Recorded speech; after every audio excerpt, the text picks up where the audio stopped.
Halo teman-teman, kali ini kita akan membahas terkait dengan saliva atau yang teman-teman sering kenal dengan air liur. Air liur adalah cairan mulut yang penting dan berharga yang sering dianggap remeh. Kenapa demikian? Karena cairan ini biasanya baru mendapat sedikit perhatian ketika kuantitas atau kualitasnya berkurang. Air liur didefinisikan sebagai campuran kompleks cairan dari kelenjar ludah mayor dan minor dan dari cairan clavicula gingiva yang mengandung bakteri dan sisa-sisa makanan. Banyak penelitian terbaru tentang topik disfungsi air liur yang berkaitan dengan penyakit-penyakit tertentu atau sebagai efek samping dari obat-obat tertentu. Di samping itu, air liur saat ini banyak digunakan sebagai ukuran pengambilan sampel yang memiliki sifat non-invasif. Air liur diproduksi oleh kelenjar ludah mayor yang tersebar menjadi 3, yaitu kelenjar parotid, kelenjar sublingualis, dan kelenjar submandibularis, dan kelenjar ludah minor yang tersebar di bibir bagian bawah, lidah, langit-langit, dan bagian dalam pipi. Berdasarkan komponen penyusunnya, air liur ini sebagian besar atau 99% mengandung air dan 1% mengandung elektrolit yang terdiri dari natrium, kalium, kalsium, magnesium, bikarbonat, dan fosfat. Juga ditemukan imunoglobulin, protein, enzim, musin, dan produk-produk nitrogen seperti urea dan amonia. Hal lain yang perlu diketahui terkait dengan air liur adalah produksi air liur secara keseluruhan berkisar antara 0,5 liter sampai dengan 1,5 liter per hari.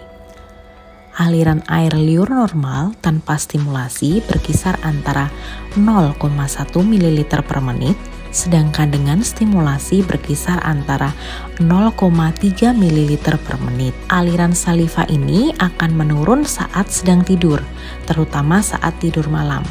Sehingga kita sering merasa mulut kering dan berbau tidak sedap ketika kita bangun tidur. Nah, biasanya bau ini akan hilang setelah kita minum air putih atau berkumur segera setelah kita bangun dari tidur. Tahukah teman-teman bahwa air liur itu sangat penting, tidak hanya dalam proses pencernaan dan berbicara, tetapi juga dalam menjaga kesehatan rongga mulut kita. Beberapa fungsi air liur bagi gigi diantaranya yang pertama adalah lubrikasi atau melumasi. Yang kedua adalah adanya aktivitas antimikroba dan aktivitas pembersihan yang mampu menghancurkan dinding bakteri dan menghambat pertumbuhannya. Nah, kenapa bisa demikian? Kita bisa bayangkan apabila ketika selesai kita makan tidak ada air liur di dalam rongga mulut kita. Otomatis di situ lingkungannya akan menjadi kotor karena tidak ada air liur yang akan membersihkan. Sementara apabila terdapat air liur dalam jumlah yang cukup, maka sisa-sisa makanan itu akan dapat terguyur atau terbilas dengan adanya air liur ini. Nah, selanjutnya dapat menetralkan produksi asam dan mengontrol tingkat keasaman daripada rongga mulut dengan adanya bikarbonat, protein, dan juga fosfat.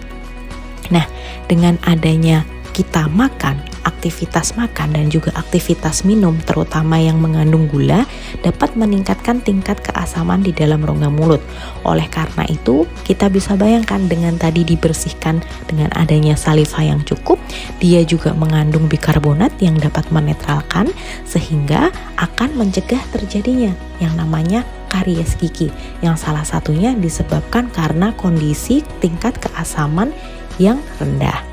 Nah, di samping itu juga ada fungsi remineralisasi lapisan luar gigi dengan adanya fosfat dan juga kalsium yang ada di dalam air liur yang dapat terserap ke dalam gigi yang dapat mencegah terjadinya gigi berlubang. Nah, kaitan ini dengan gigi berlubang akan kita jelaskan di video berikutnya ya.